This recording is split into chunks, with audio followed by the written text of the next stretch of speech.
नमस्कार। ये जो वीडियो है ये फर्स्ट वीडियो कह सकते हैं आप HTML को अंडरस्टैंड करने के लिए। तो ये समझना जरूरी है कि HTML कहाँ से आ गई। यदि हम HTML की बात करें तो ये एक हाइपर टेक्स्ट मार्कअप लैंग्वेज है जनरली वेब पेजेस को बनाने के लिए। वेब पेजेस का मतलब क्या है? एक डॉक्यूमेंट जो कि इंटरनेट पे इंफॉर्मेशन को शेयर करने के लिए। अब इंटरनेट का तो आप जानते हो क्या है कि इंटरनेट क्या था, एक कंप्यूटर नेटवर्क वर्ल्ड लेवल के सभी कंप्यूटर का था। फिर उसके बाद क्या था कि एक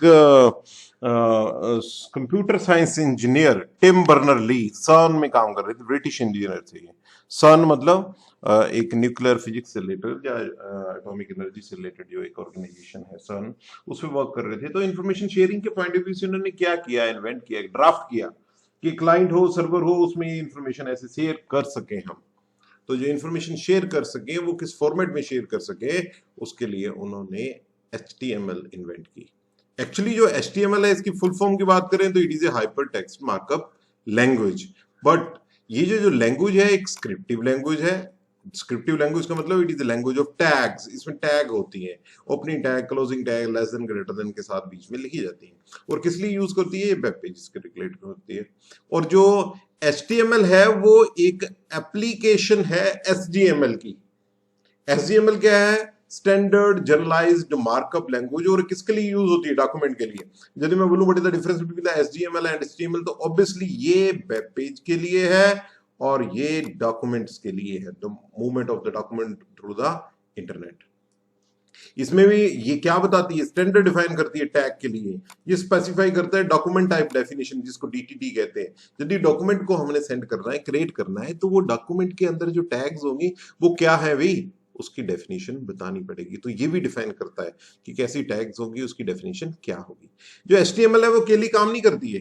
किस तरीके से देखो आप कि HTML क्या आपको एक रफ स्ट्रक्चर बना के देती है। यदि उसमें हमने फील एंड गुड यानी कलर्स कस्टमाइजेशन करनी है तो उसके लिए जरूरत किस चीज की है? CSS की। और यदि उसी चीज को एनिमेट करना है तो कोई एनिमेशन है या इसमें इस डायग्राम में कि फर्दर एनिमेशन शो कर दें हम कि सपोज ये हिल रहा है, ये चल रहा है, तो वो किसकी हेल्प से होगा? वो जावास्क्रिप्ट से होगा। This is in the normal layman language जिसको हम अंडरस्टैंड कर रहे हैं।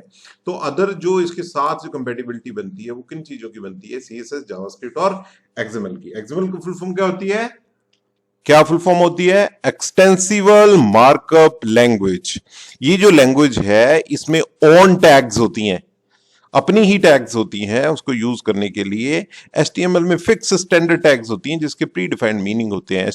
XML में हम खुद है ये डाटा ट्रांसफर करने के लिए, एक्चुअली डिवाइसेस के बीच में जो कम्युनिकेशन होती है, तो जो वो डाटा ट्रांसफर होता है तो उस डाटा को डिफाइन करने के पॉइंट ऑफ व्यू से XML को यूज किया जाता है। ओके, अब ये देखते हैं कि ये वर्जन क्या है, कब है। तो यदि हम 1989 की बात कर रहे हैं तो टिम बर्नर ली ने क्या किया? टिम बर्नर ली ने इन्वेंट की WWW। फुल फॉर्म क्या है? World wide web. एक ड्राफ्ट ऐसा तैयार किया है कि ये जो स्क्रिप्टिव लैंग्वेज है, ये जो इंफॉर्मेशन शेयर हो रही है थ्रू आउट द वर्ल्ड, इस क्लाइंट और इस सर्वर पे ये शेयर हो सकती है थ्रू आउट द वर्ल्ड, मतलब कि सभी कंप्यूटर जो जुड़े हुए हैं इंफॉर्मेशन के लिए।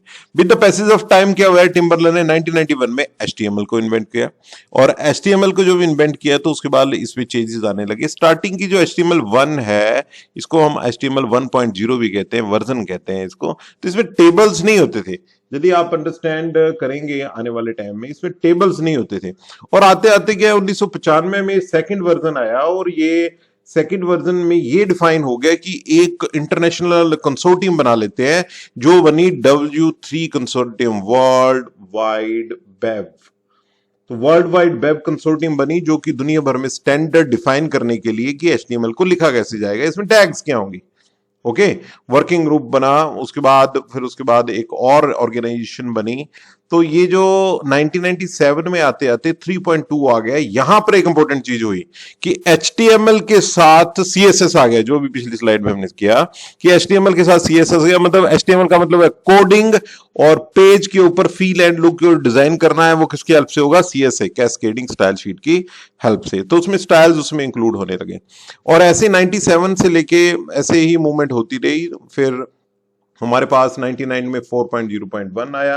यदि हम 4.0.1 में आए तो इसमें इतना की फर्क है, यहाँ पे स्टाइल दिए जाते थे एक ही पेज पे, अब एक वेबसाइट पे मल्टीपल पेजेस होते हैं तो सभी पेजेस में स्टाइल यहाँ पर स्टाइल शीट अलो होगी। तो 1991 में 1999 में स्टाइल शीट्स होगी। आपको पता है कि 1998 में ही गूगल आ गया था, और गूगल क्या है, इन्हीं वेब पेजेस को क्रॉल करके एक सर्च इंजन बन गया कि ऑब्वियसली ये टिम बर्नर-ली ने ये ना बनाई होती वेबसाइट्स तो गूगल भी ना होता, सीधी सी बात है।